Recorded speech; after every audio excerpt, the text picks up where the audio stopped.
Hello. I think I'm live.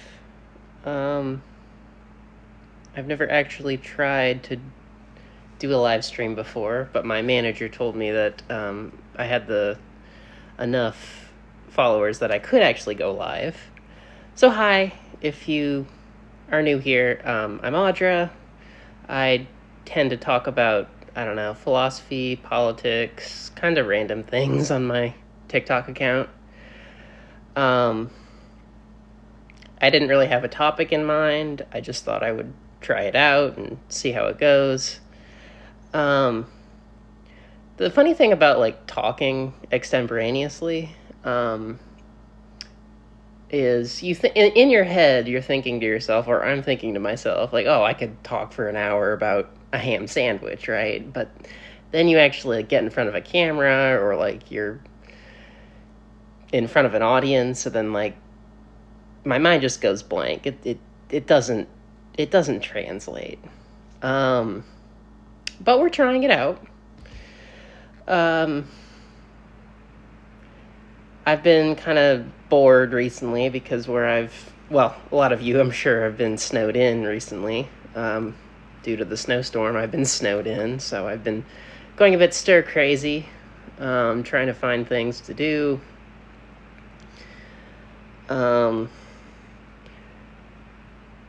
Thankfully, tomorrow I think the roads have been looking better, so I should be able to make it out tomorrow.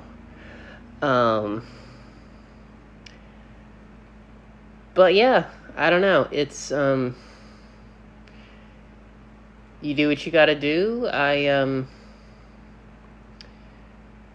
one of those people. I don't like. I like getting out. I don't like to just stay in my house for days on end. I mean, or my apartment for days on end. I do stay in my apartment for days on end. I shouldn't. It's a bad habit I've gotten into. It's just I know that I'm happier and healthier and like more grounded when I'm actually out and about, but like at the same time it's hard to force myself to get out there. I don't know. It's a weird mental block I have. I'm trying to work on it.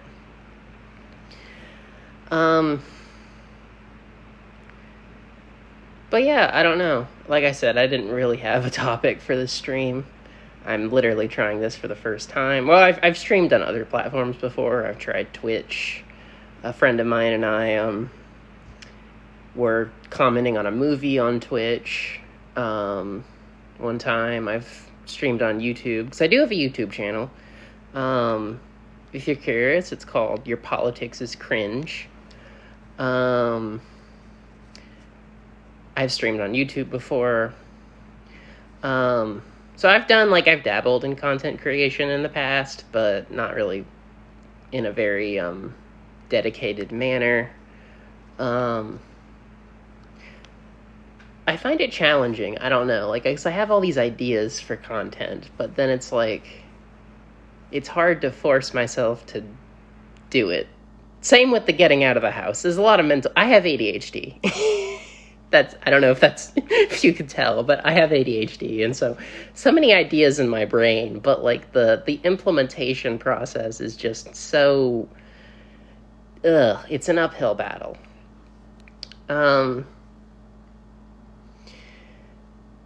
Well, I shamelessly plugged myself, but yeah, so never actually streamed on TikTok before, but I thought I'd give it a shot. I don't know. If you have any questions or comments, and feel free to put them down there. I don't know. It's an interesting time to be alive. Since I don't have topics, I guess I'll just start rambling. It's an interesting time to be alive. It's that old quote my stepfather likes to say, which is not actually a Chinese proverb, but people call it a Chinese proverb. It's like some Englishman who like came up with it, and then it just got called a Chinese proverb. Anyway, may you live in interesting times. Regardless of the like apocryphal nature of that quotation, it's true. I mean, it can feel like a curse to live in interesting times, but like also, I don't know. history just kind of keeps going.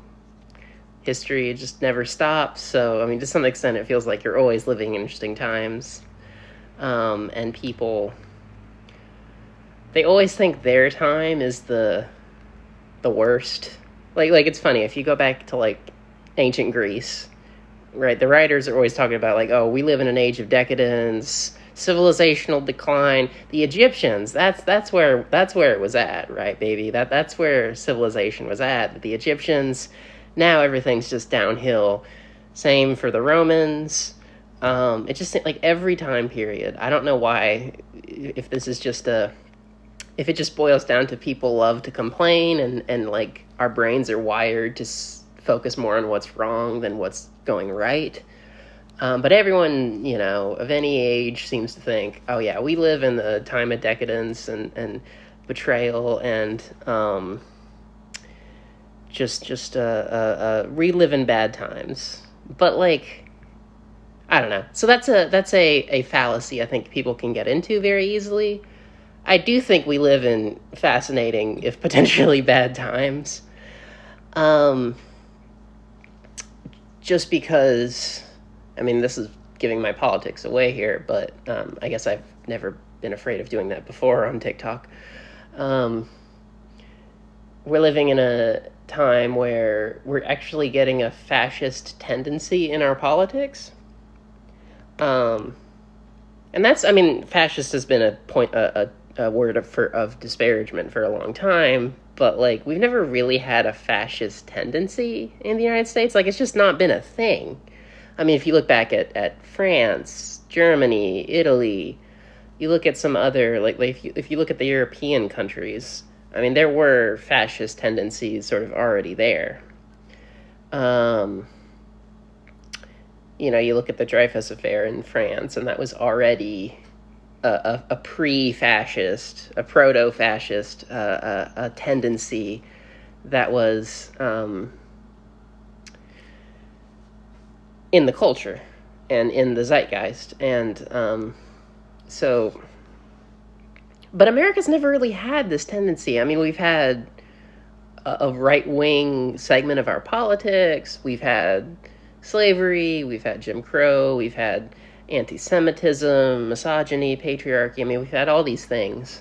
But never a distinctly, like, fascist movement in the sense of, ultranationalism surrounded by one big figure, coupled with major xenophobia, disinformation campaigns. I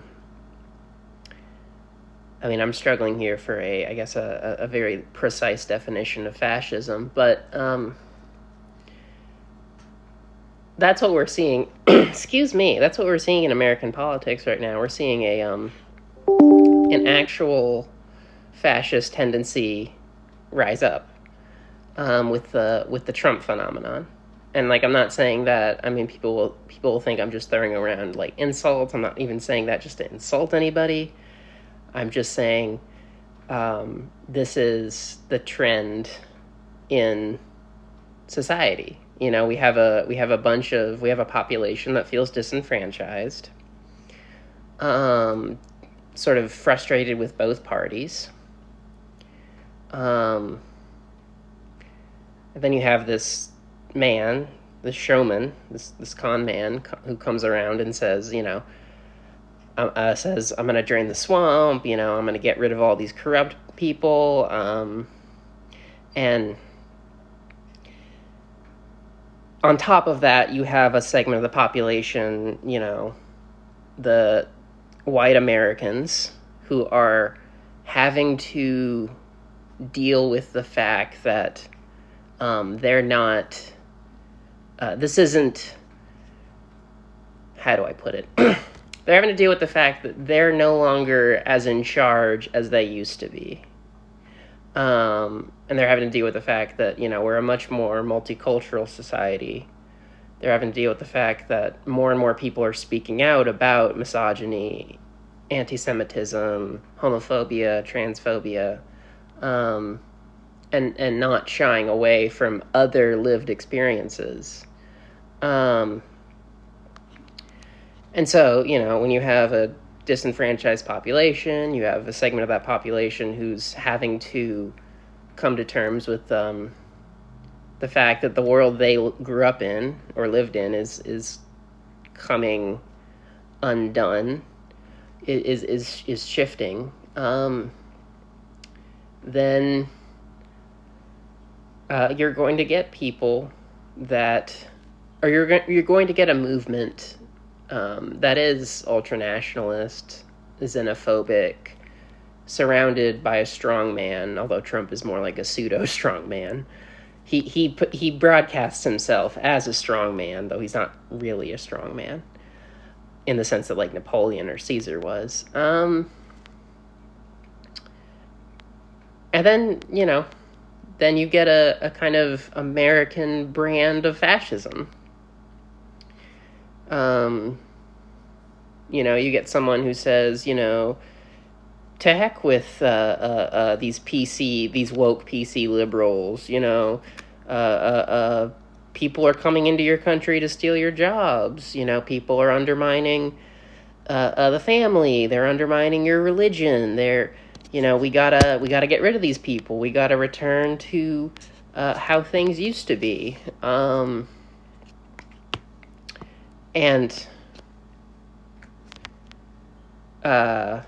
And then, like I said, there you go. I mean, that's America. That's a fascism America brand. On top of the fact that with the internet and with large scale social media, it's so much easier to, well, not only spread misinformation, but to live in your own bubble, to live in your own echo chamber. I mean, I know I'm not saying anything original here, but and so, I mean, I think this is why Slavoj Žižek calls Trump, a postmodern president, because he basically comes out there and he's like, yeah, I evaded my taxes. I'm glad I evaded my taxes, right? Like, he says the quiet part out loud. I mean, he's either because he doesn't care or he's a buffoon, but he doesn't keep the lie up, but he keeps the essential power structures intact. He's not preserving the polite niceties of the superstructure that allow the power structure to seem somewhat more palatable, say. And so, we do sort of live in a time, especially in America, this might be true in other parts of the world as well, but I don't know enough to say, where people are really just living in alternate realities. And that's when a kind of democracy breaks down. I don't know why I said a kind of democracy. That's when democracy breaks down, because I think for democracies to work, you have to have a certain number of shared values, a certain understanding of how the world works. You have to be able to build coalitions, to negotiate, to compromise. This is why people always talk about, a civic spirit. Oh, you got to be a good citizen. You got to get out there. You got to vote. You got to go to protests, this, that, or the other thing. That's sort of the lifeblood of what holds a democracy together. And when you have, like, half the population that's, like, holding on to that old Republican ideal, and then another half that's like, no, that's all BS. The elites are lying to me. I don't care about that. I don't care what the virologists say. I don't care what the talking heads say. Then you do get a split in the community, which is harder, and then it's harder for democratic institutions to function. It's harder to live together in the same community. And this isn't to demonize anybody, but it's just to say, it's just to bring me back, I guess, to my earlier point, which is, I mean, we do live in interesting times, and it's very difficult and painful and frustrating and concerning and scary to live in these interesting times of ours.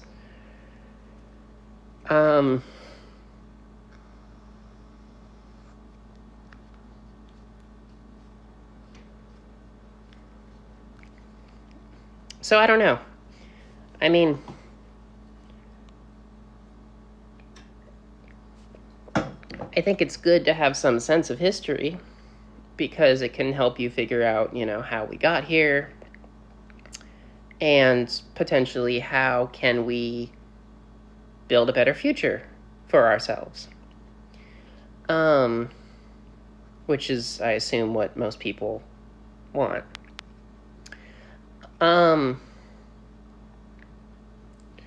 But it's, I mean, they're not necessarily easy answers to this. I have general thoughts. I mean, I don't like to, write the music of the future. The future's always unpredictable. And so I'm not here to sketch out like, oh, this is our utopia. This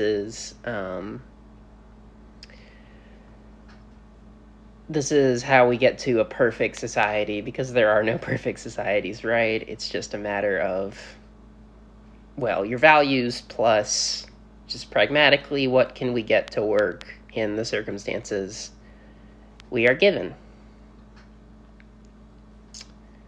And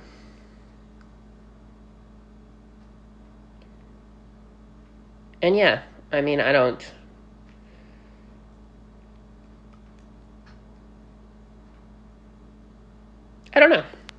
know.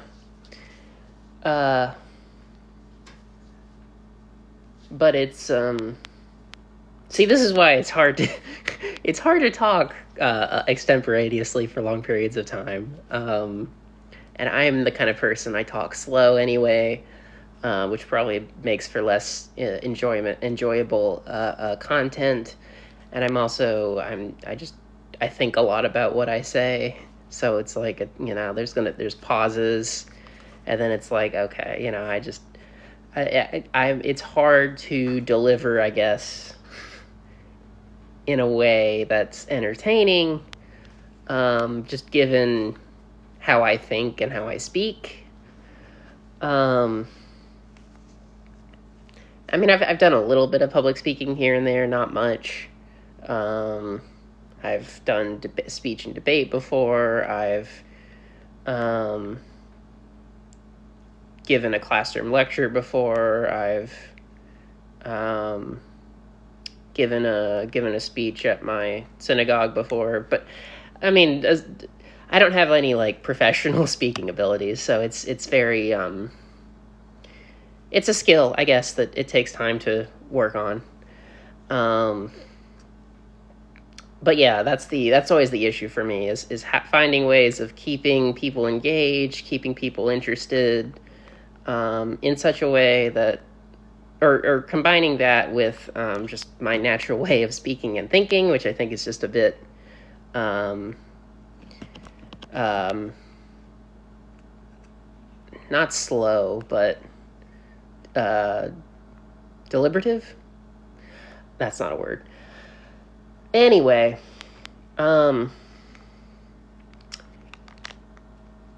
yeah, I guess in terms of politics, as we were talking about earlier, I mean, I've been thinking a lot about the Maduro situation. I've been thinking a lot about the Canadian Prime Minister, whose name I'm forgetting, of course, off the top of my head, but he was talking about how, like, the old world order is coming to an end, and how like it wasn't really like we all sort of knew it was a bit mythic, I guess. It was kind of built on certain myths and wasn't always certain state actors didn't always like actually follow its norms, but and now it's sort of coming to an end. I mean, I thought at the time of the original invasion of Ukraine, which is still going on, although Russia's not doing very well in that military endeavor. I think they really thought they could knock out Ukraine relatively quickly, and they discovered that that was not quite the case. Partly, I suppose, due to foreign aid, but I thought at the time that Putin's invasion of Ukraine was a sign that the old world order, which sounds conspiratorial, but just the old, geopolitics was coming to an end. That the idea of, we're going to all try to allow countries' sovereignty, we're going to be governed by international law, you can't just invade countries, you can't just commit war crimes, you can't just do whatever you want to your citizens. Like, there's going to be some overarching rules that people are going to be, that states are going to have to live by, and, that will allow for, I guess, the maximum amount of human flourishing. But, with the invasion of Ukraine, then you just get Putin basically saying, well, I don't care. I don't care about an international order. He's worried about, Russian security, which this doesn't justify an invasion, but from his perspective anyway, having a friendly Ukraine or a puppet government in Ukraine, allows for greater security for Russia to protect it against NATO. That's from Putin's perspective. And so, when he did invade Ukraine, he's saying, well, I don't care about an international order. I don't care about human rights. I don't care about Ukraine's sovereignty. I'm going to do this because geopolitically it's good for me. So yeah, at the time, like I said, I thought, okay, this is a sign that the order, the international order is not staying. It's not static. It's not going to be how it used to be. And then you have, the president, you have President Trump taking Maduro from his bed, and then putting him on trial, in New York City. Once again, another example of nobody cares about international law anymore. Nobody cares about these shared norms or human rights or due process. It's just, we're going to get rid of Maduro because it's good for us. We're going to get rid of Maduro because, the United States has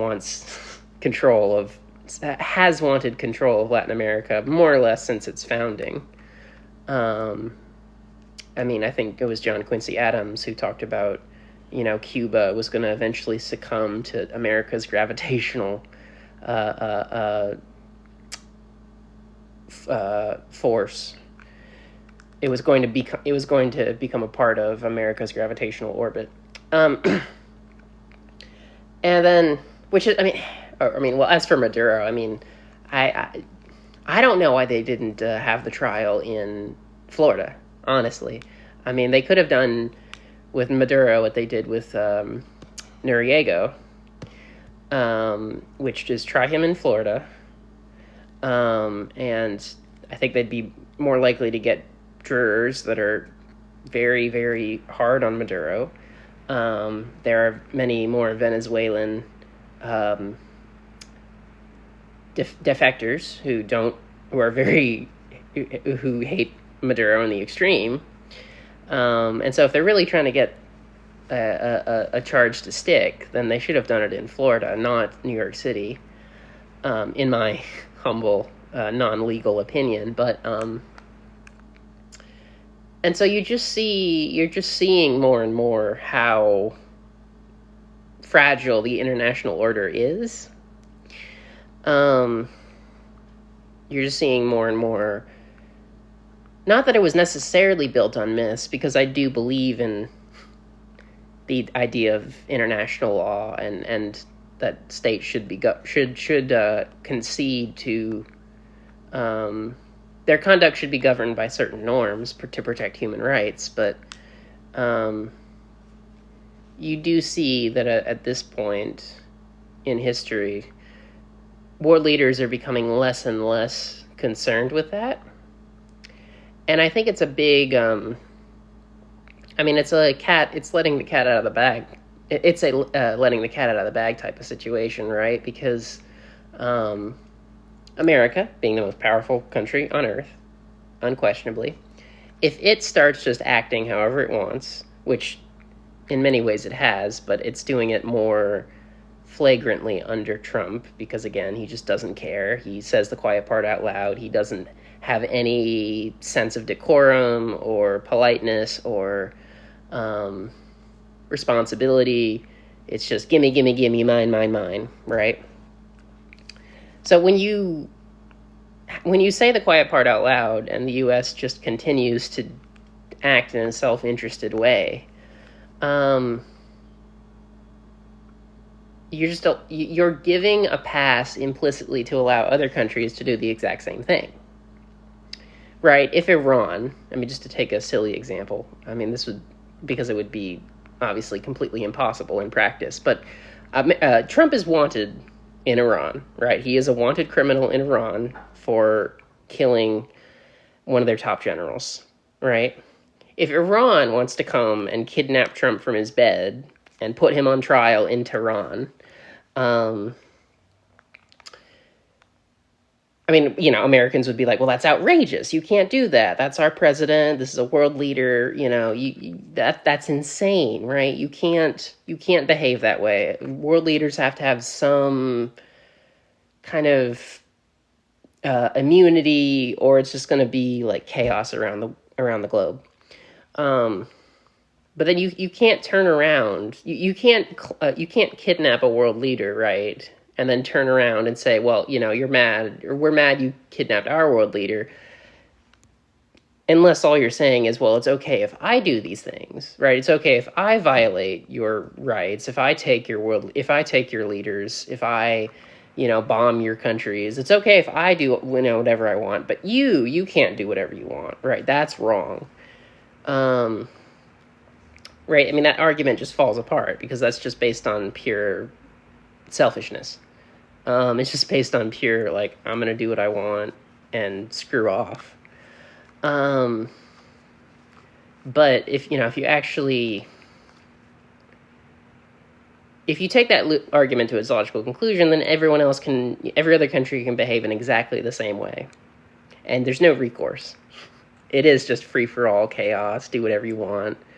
Right, that's the issue. That's why, in theory anyway, countries should not just behave however the heck they want to, because then you're just opening the floodgates. Everyone does whatever they want, and chaos. So, there's a real danger here, I think, just again from the perspective of the international order. Now, not to, I guess on the flip side, maybe to be potentially optimistic, what could happen is Europe, which is becoming more and more distrustful of the United States, could decide, well, we're going to try to build closer ties with other countries, and rely less and less on Israel, on the United States, excuse me. And then we could see a more independent European Union. We could see a more independent Europe in general.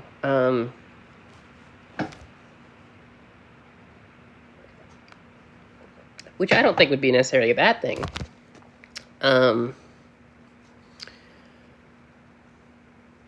Or, Europe could just keep kowtowing to the big bully America, as it's more or less done for decades. But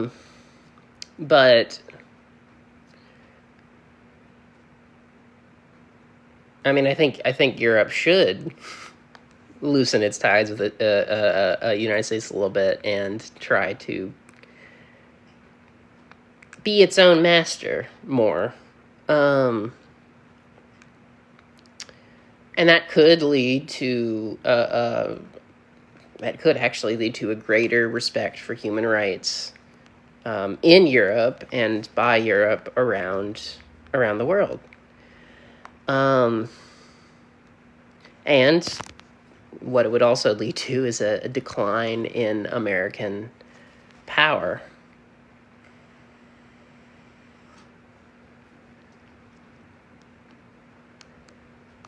See, the trouble with talking so much is your voice starts getting tired.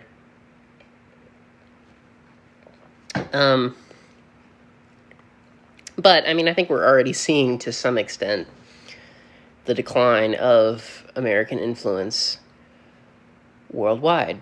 I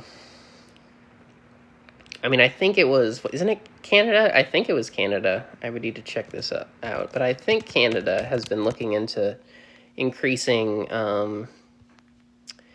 increasing economic relations.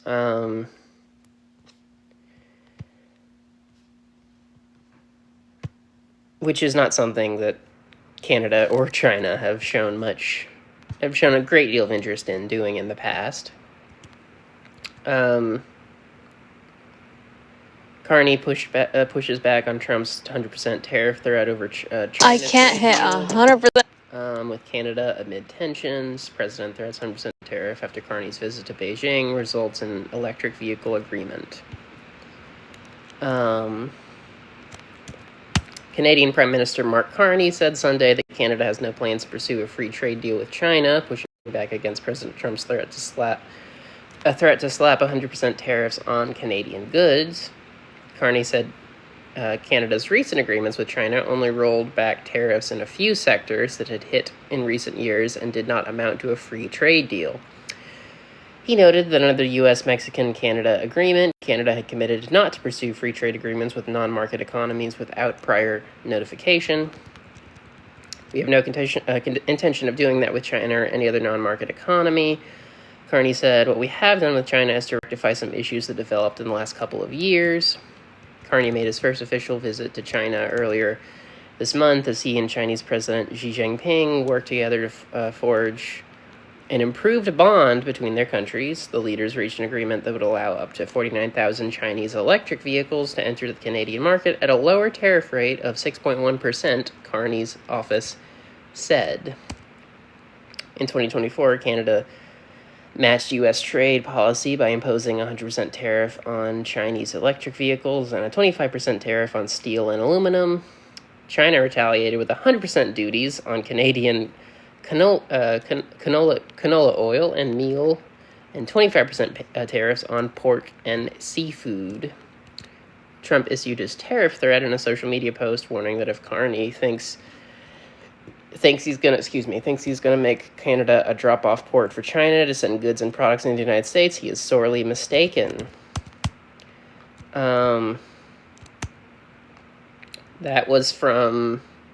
That was actually an article from Fox News. But, so, I mean, it's not a free trade agreement. It's not a giant step in a new direction. But I think it is a sign that some other countries are going to look for potential solutions to, the American problem by forging closer economic ties elsewhere, which makes sense, just pragmatically speaking.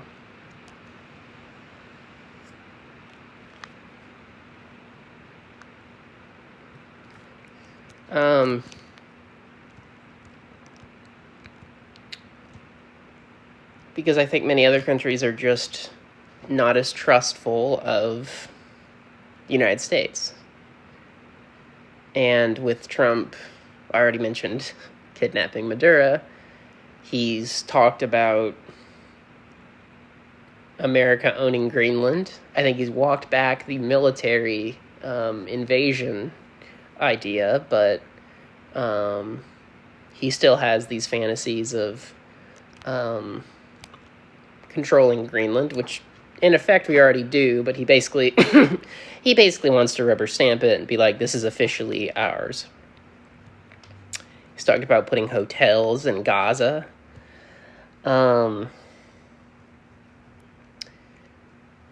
So, if America keeps going down this path, then I think other countries are going to come to the conclusion that, America is just flagrantly corrupt and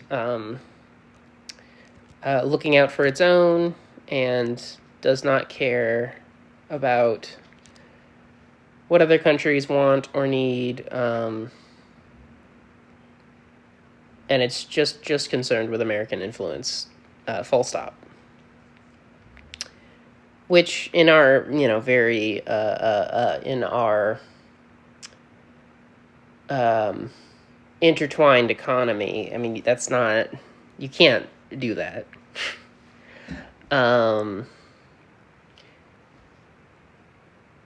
Without potentially major repercussions. I mean, in principle, I don't think any country should be a superpower. We are stuck with one superpower currently. No other country, Russia, China, what have you, European Union is gonna rise to the level of American dominance. But at the same time, I don't think the Trump administration is up to controlling American empire, controlling it effectively. In fact, they want to expand it, basically. I mean, Trump is basically playing moves from the neo-colonialist playbook. But I don't think he's going to do it well. Or I don't think he's going to be intelligent about it. And so I think the Trump administration is the beginning of the end for American empire.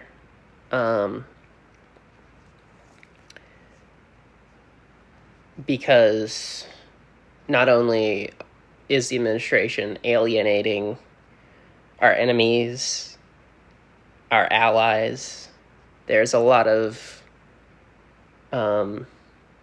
unrest at home. I mean, you have what's going on right now with ICE in various cities across the country, people getting deported, people getting killed.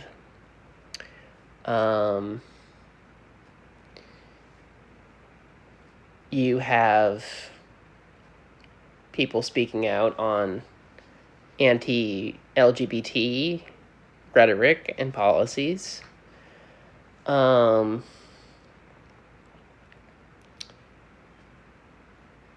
there's a lot of issues at home that the Trump administration is, they're not only not dealing with them, they're inflaming them, they're causing them.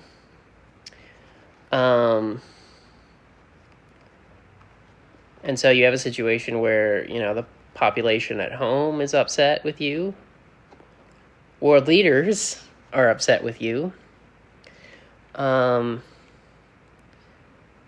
That's going to make it harder for them to get their, to complete their, to fulfill their goals. It's going to get harder for them to,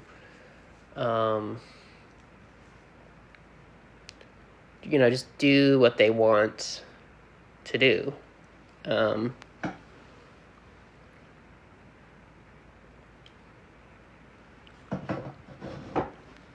Oh, my voice is getting tired. Should have had more water with me. And yeah, I don't know. Again, I don't like to write the music of the future, so if America stops being a superpower, which it won't in the foreseeable future, in the long-term future, I think it will, but for now, we keep our superpower status. What's going to happen at that point? Hard to say. But on the whole, I don't think American influence has been good. And so I'm not going to weep over the decline of American empire, because I think this is just how empires function. They grow, they conquer, either militarily or economically or culturally, and at some point it becomes untenable. Too much land to govern, too many people, internal conflicts start looming, and you lose power and influence. Like I said, you lose the ability to control everything that you've gained. This is just the nature of empires: British Empire, Roman Empire, Persian Empire. Go down the list. And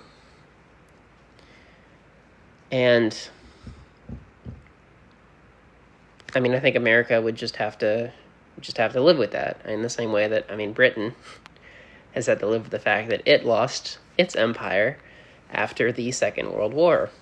And some people from Britain still miss that and regret it and long for it back, but it's not coming back. And so, yeah, I don't know. In a strange way, I might potentially be optimistic, because, not in the short term, but in the long term, if American influence declines somewhat, and, Europe goes off on its own path a bit more, you could, I think, see a more, what's the term, multipolar world. You could see a world where, that it's not so much about everything revolving around one country, but countries being able to do their own thing a bit more, and needing to cooperate more as a result, because no one person has the cards to just win the game automatically. So, I don't know. And it's also true that, many people have been energized by the Trump administration's actions at home. And so Israel Shahak, the Israeli chemist, who also was like a famous political activist of the last century, he talks about, he has this term, the encouraging signs of polarization. And I think that's what we're experiencing now. We're experiencing the encouraging signs of polarization, because it's getting to the point where it's no longer, Democrats and Republicans are, kind of similar enough to where they're just kind of bickering over the same things, the same goods. It's getting to the point where, no, there's, these camps are diverging. And I shouldn't put it in party terms, because Democrats are still in that right-wing business sphere of influence. But you're getting to the point where you have, this fascist tendency in America growing under Trump. And then you have people, liberals, leftists, who think this is unacceptable and are wanting to go off in a completely different direction. So you can't mince differences, in other words, right? The differences are clear, they're crystal clear, and all you can do really is sort of battle them out, and may the best man win, so to speak. So, to that extent, I guess you could say I'm somewhat of an optimist. I think once differences are made clear and people aren't mincing them and people aren't glossing over them for some consensus, then real change can take place, because people can't, you can't lie about it anymore. You can't just maintain the system while pretending actually this is the best thing for everyone involved. You have to actually do something different, and you actually have to grapple with the opposing sides' influence and rhetoric and opinions as they come. So yeah, I don't know. I'm in the short term, I'm a pessimist because I'm aware of the human cost, both at home and worldwide, of the Trump administration, and aware of the cost abroad. But in the long term, I'm a bit of an optimist, because if enough people are radicalized in the right direction, if people are radicalized in the direction of, actually caring about human rights, actually wanting basic well-being, housing, healthcare, all the rest of it, then you could see some real, genuine change in this country. But it'll take a lot of work. It'll take grassroots efforts. It won't take just voting, because I think people get, what does Hank Green say? He has this phrase, pardon the phrase, it's gross. I think he calls voting like the ass wiping of democracy or something. It's something you need to do, but it's not the only thing you need to do. There's so many other things you need to do: mutual aid, protests, educational events, talking to people about talking to everyday people about their real world concerns and ways of remedying them. Talking to voters in such a way that, you're not insulting their intelligence. You're not diminishing or dismissing their lived concerns, but talking to them in a way that doesn't perpetuate any kind of prejudice, and in a way that helps them expand their worldview, so they can, learn to encompass people, or expand their worldview. So, it's not just about them and people like them, but it's about, all of us. And that's the funny thing about America specifically, I think. Pardon any Europeans for who are watching right now, but I actually think Europe is more racist than the United States, right? That sounds outlandish. That sounds perfectly absurd, right? Because racism and race relations have been such a sticking point in American history since its founding. And that issue is, it's shifted over time, but it's not gone away. It's just the way it's dealt with or thought about has shifted based on the political and social and material conditions.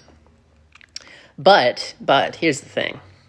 America has always been a multicultural society, right? It was originally founded by English colonists, yes, by white Anglo-Saxon Protestants, but there, very quickly you got Germans coming in, you got Jewish people coming in, you got people from just all around the world, people from Asia coming in, other Europeans. So, very quickly, because people did think of this as a land of opportunity and a way to get away from some old arcane European institutions. And so, since we've been a multicultural society for forever, that it has forced race relations to be more in the open. But I think what it's led to over the long term is less individual prejudice. Because, I mean, we can talk about individual prejudice, but we can also talk about, like, systemic prejudice at the level of institutions and government policies, right? I mean, in terms of institutions and government policies, we live in a very racist society. But in terms of individual relations and people's attitudes, it's not to say people don't say or do ignorant things, but it's to say that I think, you talk to an average American off the street, I think they're going to be surprisingly tolerant, surprisingly accepting of difference. And it's the issue, again, it's the, I'm rambling, but that's why I think, in effect, America is actually less racist than Europe. Because the thing about Europe is it's just more homogeneous. But it's the thing about homogeneous societies is once they start becoming just a little bit heterogeneous, the racism just comes right out of the woodwork. And you see this in France, for example. France is extremely Islamophobic. They do not know what to do with Muslim immigrants. They don't like them. They want them to assimilate into French culture. I know I'm generalizing, but I'm just talking at a societal level. And they pass, like, laws, like, oh, you can't wear your burqa in public. And they're like, oh, well, you can't wear your burqa in public because, you also can't wear a ski mask in public. And, like, because you're more likely to be able to get away with a crime if your, like, face is covered up. But I'm thinking to myself, like, well, if a woman wears a burqa on a regular basis in France, then she's going to be identifiable. That's not going to help her get away with a crime, right? It's a non-issue. It's a non-issue. And so, I think in Europe, racism is it's viewed as less of an issue because there's not been as much mixing between groups. And then so when you live in a homogeneous society with not a lot of mixing of cultures and ethnicities, then, well, you don't seem racist, right? Because everyone's more or less like you. But now that we're seeing more immigration to Europe from Africa, Asia, the Middle East, you're starting to see, like, no, these attitudes, they were always there. They're coming right out of the woodwork. And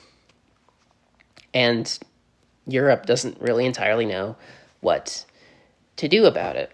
And we, in America, for all our flaws, like, we were starting that project back in the, late 1700s, early 1800s.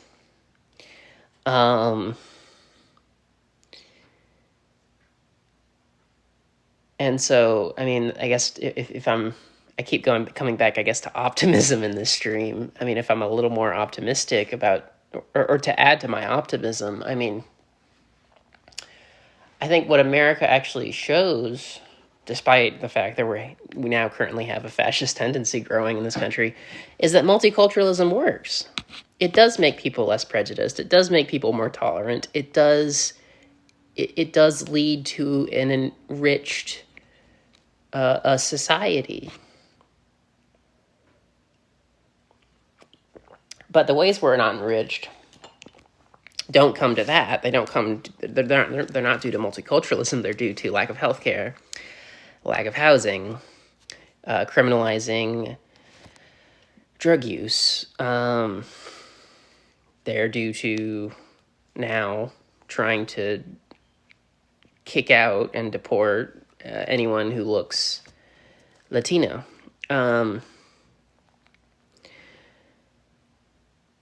So I don't know. I guess what I'm trying to say is like the conservatives who are like whining about multiculturalism, whining about like how this country just wasn't like what it used to be and we need to get back to that. I mean, one, there's no getting back to this fantasy that never existed. Yes, we were more racist back in the day, but we were still multicultural in a lot of ways. It's just the power structure was much more homogeneous than it is now. Now we have a much more heterogeneous group of people in power, still in charge of a racist system.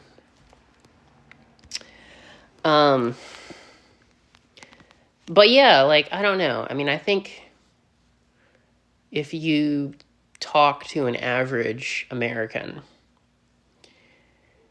right? Because what's the stereotype, right? The stereotype is Americans are fat, dumb, and stupid. And then people point to like someone voting for Trump 2 or 3 times, and they're like, "See, these people are stupid. They're idiots. They're morons. They don't know what they're talking about. They're TFG." I guess I think I have a more positive view of the average person.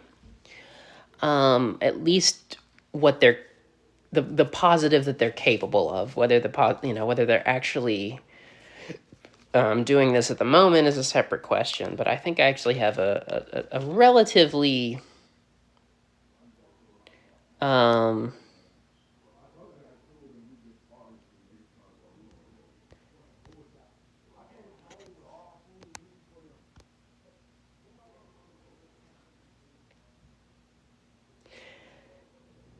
oh, sorry. Looks like the stream is going to end in a couple minutes. Well, I'll just finish this up, I guess. I think the average person actually shows a relative degree of intelligence and compassion. But the issue is, we don't invest in our schools very well. We're still a gentrified society in a lot of ways. A very class divided society. And the information that people get from the media is very limited, very biased, and it only talks about political issues from a very narrow window. But I think if people had more information, better schooling, better access to just basic resources, and